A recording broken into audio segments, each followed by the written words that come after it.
E como que é o trabalho de vocês, tipo, nessa hora? É um pouco antes do jogo?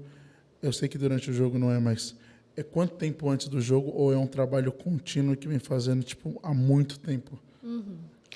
A gente pode fazer um trabalho pontual ali antes do jogo. Se a gente não tem esse trabalho processual e contínuo, ele não vai ser tão efetivo.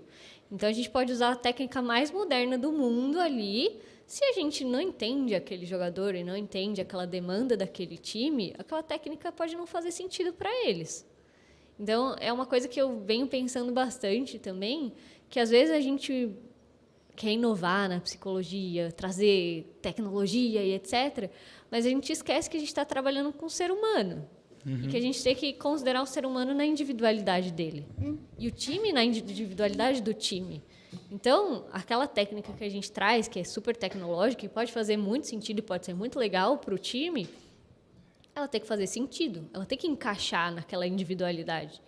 Então, sim, o nosso trabalho também é antes do jogo, mas ele é muito melhor e muito mais eficiente, o trabalho da psicologia, se ele é processual. Então, se tem um trabalho em grupo, individual, acompanhamento de treino, acompanhamento de campeonato, às vezes reuniões com comissão técnica também são muito importantes.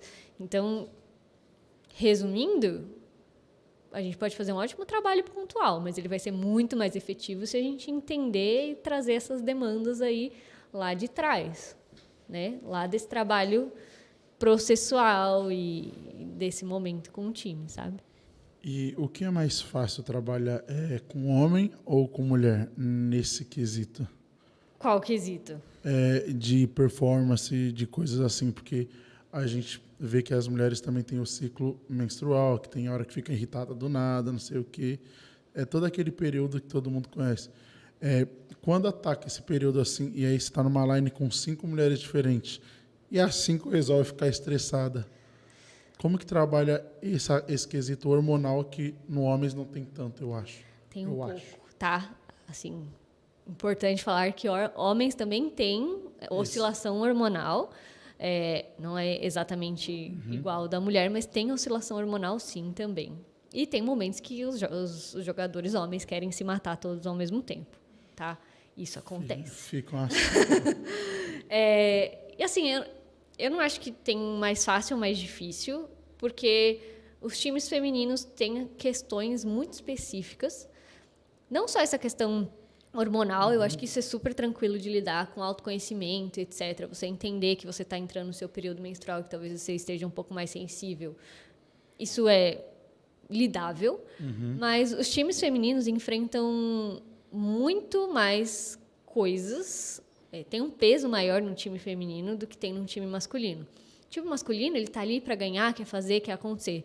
O time feminino, ele tem uma barreira ali, não só em esportes, né, as mulheres como um todo. Tem uma barreira que tem a ver com machismo, misoginia, que é muito difícil, né, e que acrescenta um peso ali que os times masculinos simplesmente não vivenciam, sabe? Então, é curioso, assim, né? Acho que curioso não é a palavra, porque nos times femininos a gente tem que...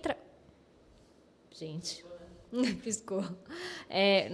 Nos times femininos a gente tem que trabalhar essa questão do machismo, da misoginia. A gente não pode simplesmente ignorar, porque isso existe e afeta o desempenho delas, né? Então, é algo a mais que a gente tem que trabalhar com o time feminino, que a gente tem que prestar atenção e tomar muito cuidado, né? Então, quando um time feminino vai disputar um campeonato misto, a gente sabe que no chat da transmissão vai ter um monte de cara falando um monte de besteira. E como eu faço para que isso não afete as minhas jogadoras? Porque, assim, no campeonato masculino, os meus jogadores vão ouvir que eles são ruins, que, enfim. No campeonato feminino, as minhas jogadoras vão ouvir que elas merecem ser estupradas. Só segue. Okay. Que elas merecem ser estupradas, que elas não deviam estar ali. Então, assim, tem um peso muito maior. Né? E como trabalhar isso? Então, às vezes, se blindar para trazer uma força egóica para essas meninas conseguirem enfrentar essas situações. E meio pesado, foi mal, mas Não, precisa ser dito, sabe? Não, assim, Até as luzes concordam. Mas o pior é que só essas daqui. Na live tá tudo normal, então pode seguir. pode seguir? Pode seguir. Já era. Não. Depois eu aviso vocês. Ah, tá. Acho que é só aquela live deve estar com conexão. Não, até perdi o raciocínio. Então, tem esse fator que é muito complicado. E também eu andei entrevistando algumas meninas de vários Rainbow Six, Valorant e tudo mais. E fora que os atletas masculinos, eles só jogam. E as femininas não, elas têm que ter um plano B, tipo de carreira. Umas fazem faculdade, outras... A maioria faz faculdade, faz uma outra coisa. E que você entende isso, que, tipo assim, para elas é meio que ter um plano B. Uhum. Não só virar e falar, mano, eu sou atleta de esportes e eu sou só atleta. Eu tenho que fazer uma faculdade de X coisa, porque se der merda, eu tenho para onde correr. Uhum. Assim, mesmo quando a gente pensa de modo geral, o cenário de esportes é muito novo. Ele ainda não é tão profissional. Então, o cenário feminino, imagina, o cenário que é misto, ele já não é muito profissional, né? Já tem algumas questões aí que envolvem uma falta de profissionalismo e etc. O cenário feminino é ainda pior. As jogadoras, elas, às vezes, recebem menos do que os jogadores pela mesma função, né? São campeonatos diferentes, mas é a mesma função. Então, eu acho que essa ideia de ter um plano B é porque, realmente, o time pode simplesmente ser descontinuado porque sim. E aí, o que ela vai fazer, né?